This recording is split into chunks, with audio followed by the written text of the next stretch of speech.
आता आपण बघणार आहोत कॉन्टॅक्ट्स.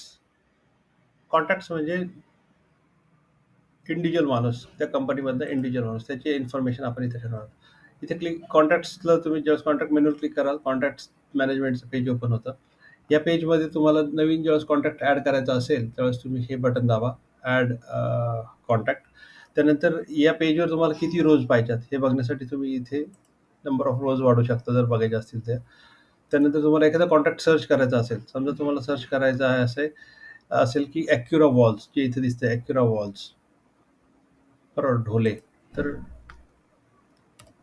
ढोले हे सर्च केल्यानंतर तुम्ही अशा पद्धतीने तुम्हाला सर्च करू शकता तुम्ही. हे मी परत कॅन्सल करतो याला. हे सगळे नाव इथे दिसतील.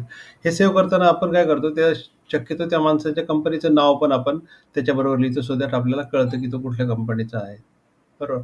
काही ठिकाणी लिहिलं आहे, काही ठिकाणी नाही लिहिलं आहे. जसं इथे लिहिलं संजय माळी ॲक्युरा वॉल्स. इथं आहे मिस्टर ढोले ॲक्युरा वॉल्स. तर हे या ग्रीडमध्ये आपण बघणार आहोत की पहिला आहे सीरियल नंबर, त्यानंतर नेम, त्या माणसाचं नाव, अकाउंट नेम म्हणजे तो कुठल्या कंपनीचा आहे त्याची इन्फॉर्मेशन, त्या माणसाचा मोबाईल नंबर, त्यांचा ईमेल आयडी, कुठल्या डिपार्टमेंटमध्ये आहे, जसं मेंटेनन्सचं आहे की अकाउंट्सचं आहे की अजून कुठल्या डिपार्टमेंटचं आहे. त्यानंतर डिस्क्रिप्शन, एडिट करायचं असेल तर त्याला आपल्याला एडिट करता येतं आणि डिलीट करायचं असेल तर त्याला आपल्याला डिलीट करता येतं. इथे आपल्याला दिसतंय की total showing one of 1 to 6 of 184 entries, total 814 entries आहेत. त्यातल्या पहिल्या 6 एंट्रीज आपल्याला इथे दिसतात. हे पेजिनेशन आहे.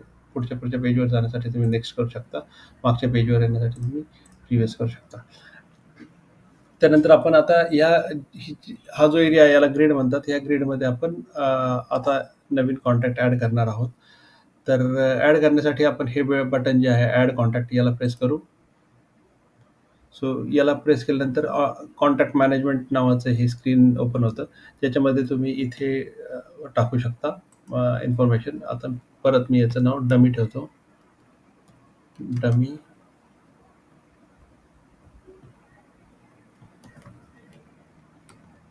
अजय पाटील असं मी एक नाव कॉन्टॅक्ट ॲड करतो.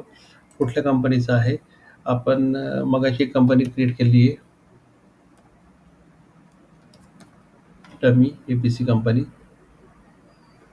त्या कंपनीमध्येच मी यांना टाकतो, यांचा मोबाईल नंबर मी टाकतो 98123123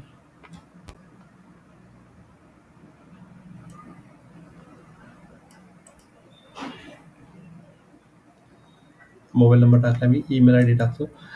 स्टार नाही आहे, स्टार म्हणजे कंपल्सरी, त्यामुळे मला हे टाकावं लागलं. ईमेल आय डीला स्टार नाही, मी नाही टाकलं तरी चालतं. डिस्क्रिप्शनला पण त्यामुळे मी ब्लँक ठेवलं तरी चालतंय. सॉरी, डिपार्टमेंट ब्लँक ठेवलं तरी चालतंय. आणि डिस्क्रिप्शन मला पाहिजे तर मी डिस्क्रिप्शन टाकू शकतो, पण मी ब्लँक पण ठेवू शकतो. इज ॲक्टिव्ह म्हणजे तो माणूस ॲक्टिव्ह असेल, आपण त्याच्यावर काम करणार असो तर आपण त्याला येस म्हणतो, नाहीतर आपण त्याला नो म्हणतो. आता आपण काम करणार आहोत म्हणून येस ठेवतो आणि मी त्याला सबमिट म्हणतो. सबमिट केल्यावर ही एंट्री ॲड झाली. ती एंट्री शेवटी जाऊन पडलेली. परत आपण त्याला सॉर्ट करूयात उलटं. हे नाव क्रिएट झालं, dummy Ajay Patil. Right. Dummy ABC कंपनीमध्ये हा त्यांचा मोबाईल नंबर टाकला होता. आपल्याला त्याला जर एडिट करायचं असेल तर आपण इथे क्लिक करून एडिट करू शकतो.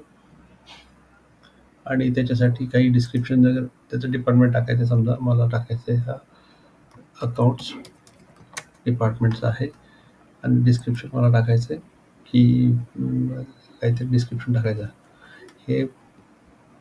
ही कंपनी, सॉरी, हा माणूस पुण्याची कंपनी, असं आपण हा माणूस पुण्यात बसतो असं कन्सिडर करतो.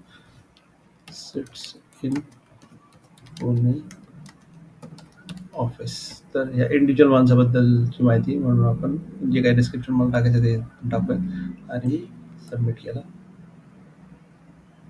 तर हे अजय पाटील तुम्हाला इथे दिसेल, अजय पाटील आणि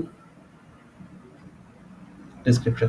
तर अशा पद्धतीने तुम्हाला नवीन कॉन्टॅक्ट ॲड करता येतो, मॉडिफाय करता येतो आणि डिलीटही करता येतो. ॲड करण्यासाठी हे बटन, मॉडिफाय करण्यासाठी तुम्ही डायरेक्ट त्याच्या नावावर क्लिक करा स्क्रीन ओपन होईल आणि ओपन झाल्यानंतर तुम्हाला इथून जे काही मॉडिफाय करायचं ते मॉडिफाय करता येईल आणि सबमिट केल्यावर सबमिट होईल. सबमिट कॅन्सल करायचं असेल तर क्लोज करा. डिलीट करण्याचे राईट्स तुम्हाला नाहीत, त्यामुळे ते काही डिलीट होणार नाही. डिलीट करण्यासाठी तुम्ही संजय सरांना कॉन्टॅक्ट करा.